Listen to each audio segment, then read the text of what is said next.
What's up, Dallas Cowboys fans? IndyCar Tim here with your Dallas Cowboys Daily Blitz. Welcome into a Monday. It is not a victory Monday, unfortunately, as we had Eagles and Cowboys yesterday. Hope you got to watch the kind of the post-game instant reaction we had to all of that. And my instant thoughts on the Cowboys and where they're going this year for the rest of the season, as you're now 2 games behind the Eagles. And they own the tiebreaker as well. Of course, we'll have another chance against Philadelphia there on December 10th on Sunday Night Football. So we'll see where the 2 teams are at that point and what the season looks like for the Cowboys.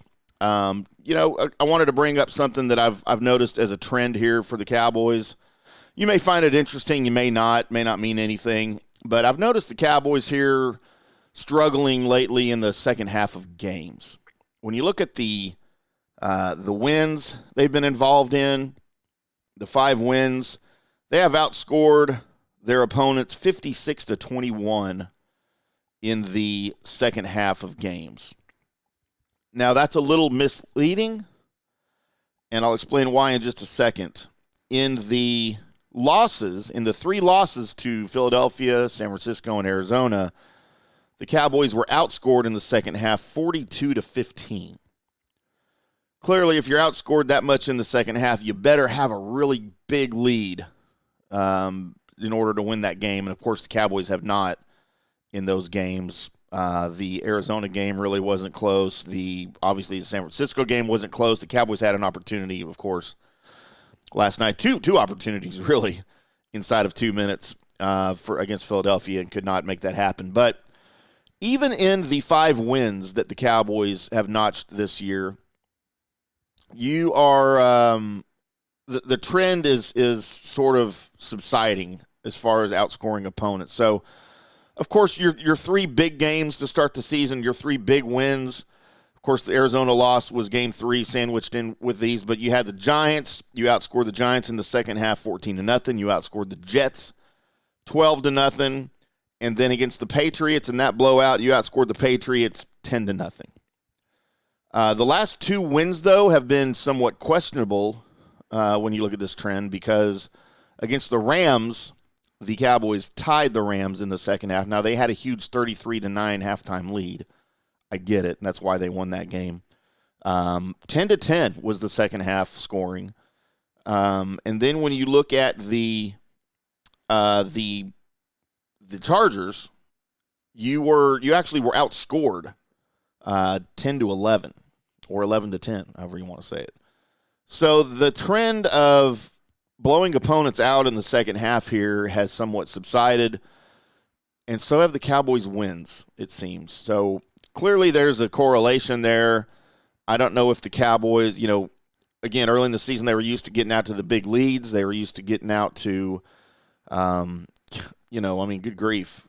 Some of the scoring was ridiculous at the beginning of the year, 40-0 over the Giants, 30-10 over the Jets, 38-3 over New England. So, you get out to those big leads, and, your offense completely changes in the second half. So that's a lot of what that is. But, the Cowboys have not been a come-from-behind team this year, and that's indicative of the halftime and later scoring. So, just something I noticed. It could mean nothing. It could be something. I don't know. I do know what I've seen. The eyeball test, the Cowboys recently, when we've had a chance to look at this, the game management seems poor in the second half. It certainly seemed poor and questionable in the second half against the Eagles, where the Cowboys, even though they had chances, you really let the clock get away from you in both of those drives. Near the end of the fourth quarter, when you were coming down to potentially take the lead.